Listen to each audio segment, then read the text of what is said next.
And they're going to say, well, this is how we're going to do this. Normally under the Frank and Dobb Act, they are a creditor. So they have an Article 9 security interest to protect what they substantiated.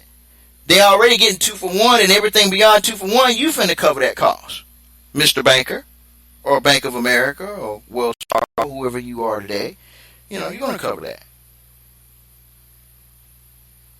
So it's imperative that you meet these so head on. That's why I go back to the ones that know this. They have already scheduled their audits between now and the 15th of January. CISA goes into effect for small companies in December, and between December 15th and January 15th, they have already gotten their scheduled appointments.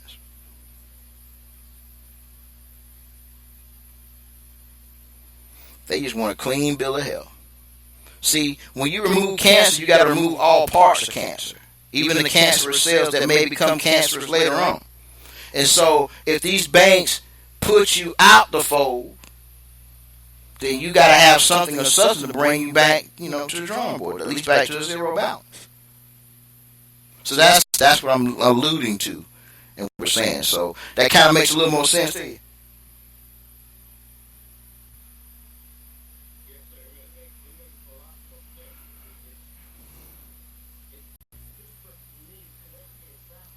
Right, right.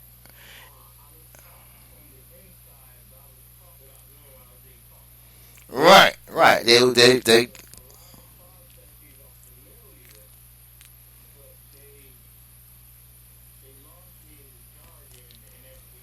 Mm-hmm.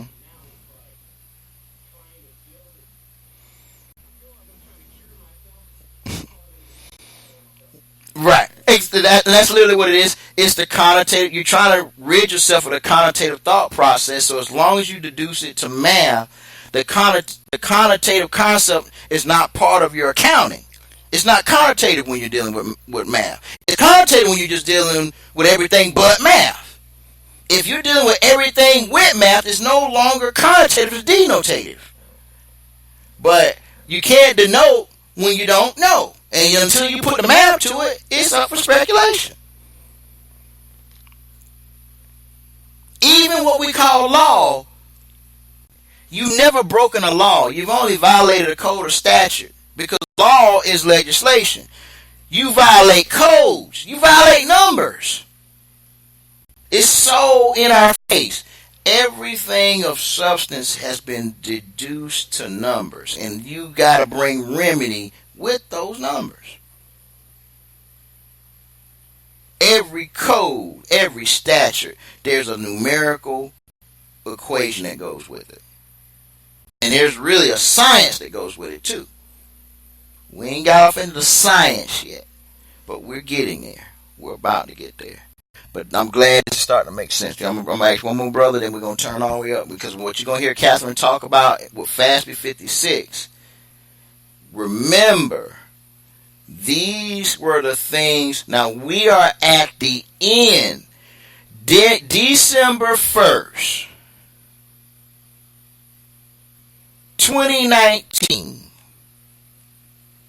You got to go back 365 days to December 1st, 2018 to really get what this training in economics class is about.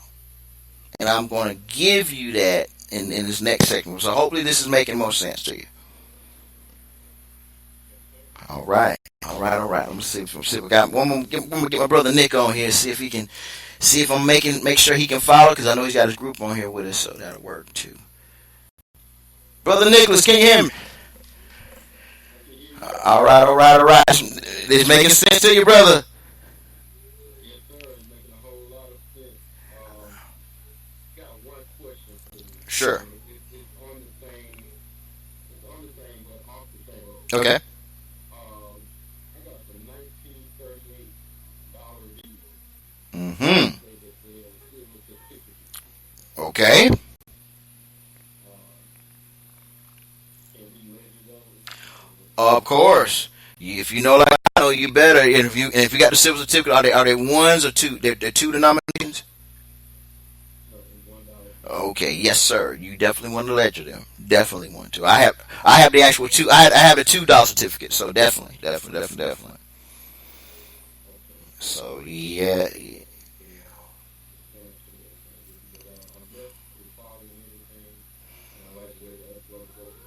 Hmm. There you go. Well, hey, as long as you follow me, because when you listen to what Catherine's finna drop and how we finna shape this thing up, it's gonna get even better. So just pay attention. Just pay attention. All right. Peace and love. Peace and love. All right. Without further ado, keep listening, because if you listen long enough, you're definitely gonna learn something.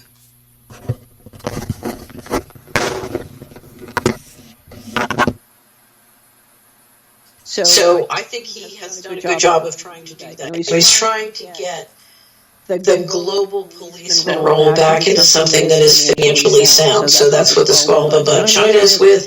That's what the squabble with Europeans about their contribution in NATO is about. So yes, I think he's trying to keep his campaign contributions. And yes, he's led the effort to rebuild North Americans and to basically reverse globalization, which is a huge change in policy. So I'm not trying to say that Trump is no different than what Clinton or the Clintonistas would have done. I think he clearly is. So, but the other hand is we cannot, as a society, Greg, depend on a person who goes into a Washington machinery to change anything. I mean, if you look at how the federal government works, the president is not in control. You have a machinery. It's very much. I would point out to everybody that the Secret Service guns historically turn out, and they also turn in. And we've seen, reports of the Trump helicopter where Trump's family is in, and suddenly the motor is going out. There's been very strange stuff. There's only so much that one person can do. So, and they certainly cannot do it unless they have very high support in the polls. And Trump doesn't have that kind of support in the polls. So expecting Trump, right. So expect, and I have to say, in terms of dirty tricks being played or dirty media being played, Trump has endured the worst I've ever read of or seen or heard of a president enduring. So and you can again thank mainstream media, but if you look at what has to happen in this country, Greg, if we're going to get change, then it's going to have to come from the bottom up too. You can't vote somebody into a machinery, which is that machinery is paid to engineer central control. It's not paid to engineer decentralization, and there's no support in Washington on either side of the aisle for decentralization. So if the middle class, or the American people want to get political leverage, we're going to have to take those steps to get that political leverage on our own, and that would support Trump in doing more of what I think he'd like to do. The border wall, which has been a huge, to your point, it's more about control. So the San Diego TV station comes out and they do some research and they come up and they say, wow, and they're an affiliate to CNN and said, the wall works. It's very effective. And CNN has a hissy fit and basically tries to shut it out. And it's all over the media and all over the news. I mean, people are having a hard time believing that's something like CNN or NBC News or CBS, all of them, would act as a propaganda machine, but they indeed do. And I used to work in their houses, there's two of them, ABC and CNN. They are acting as propaganda machines. I mean, when I was there, just when I was leaving, we were going to calling people undocumented. What the hell is undocumented? What undocumented? Illegal. So I worked in Washington, and when you work in Washington, there are two conversations. You were assistant housing director. You managed a $300 billion portfolio. You had tons of people working for you. So there you go. So you were right. My position was a money position. So I've been a partner at a Wall Street firm. The person who ran my firm was then Secretary of the Treasury. I was running the largest mortgage operation. And one of the things you realize in Washington is you have two conversations. One conversation is about how we're going to whack up the money. So it's all organized around the budget and the financial statements. who's going to get what money and how are we going to run the money? How are we going to allocate resources? Then the other conversation is really distraction. It's yada, yada, yada, yada about great policy issues of the day, blah, blah, blah, blah. And by and large, it has nothing to do with how you're backing up the money. So fight over the wall is over several things, but it's about people whacking up the money, whether it's the legal money or the illegal money. It's about who makes the money. But you can't say that. You can't say publicly what the real fight is about. And that's why I pay very little attention to I call it the street meter. I pay very little attention to all of that because I just follow the money. That's why I started publishing the Solera report. Whoever thought I would be in the media business, but I said, whether you're running a family household and a family budget, or you're running $1 billion portfolio, Greg, you need to know how the money works. You need to follow the money. And if you can figure out what's going on. And if you look at the amount of money, both overtly and covertly, that's flying back and forth on our southern border, you're talking about a very big swing in the economy. Yeah. And that's who controls. This is about who controls that commerce back and forth. And we've had shell companies like China and Mexico. And it's unbelievable. This week. This week I was preparing my money and markets commentary, and I went to do some reading on the act they passed in 2006, the Secure Fence Act. Anyway, I was reading the Wikipedia entry on the 2006 Secure Fence Act, and there's a professor from the University of Pennsylvania that pointed out that after they passed the law, that his study estimated that there were 2,000 additional deaths caused by the drug cartels because the building of the parts of the wall that they built had changed the value of different drug territories, and suddenly the fighting broke out among the cartels to reshuffle who owned what territory because the equity value of the territories had been changed by the law. Same thing here. But it's not just the drug business; it's all the businesses. It's the drug business and the human trafficking on the covert side, but it's also the trade going back on the overt side, and more importantly, it's which banks get the laundering. Which banks get the import-export financing. I mean, so look at who you got at the table. You've got Chuck Schumer, who represents the New York banks. You've got Nancy Pelosi, who represents the LA and San Francisco banks. And they're fighting over who's going to get the cash flows. And the Bushies are in there pushing for Texas and where doesn't deal, right?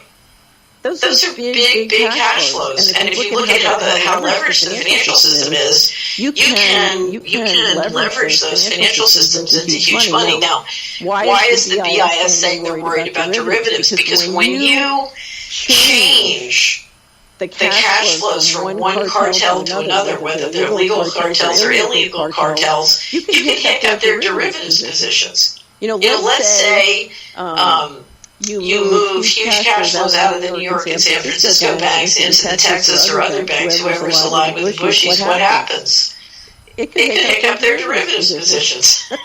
That's what we call friction in the global economy. When I say friction, that's what I mean. Do you think that we could get a new dollar? Do you think that the dollar could suddenly devalued? I mean, you talked about the middle class is going to get green. They got all this money. We have a 22 trillion deficit. We have a 21. Middle class has been getting cream for 2 decades.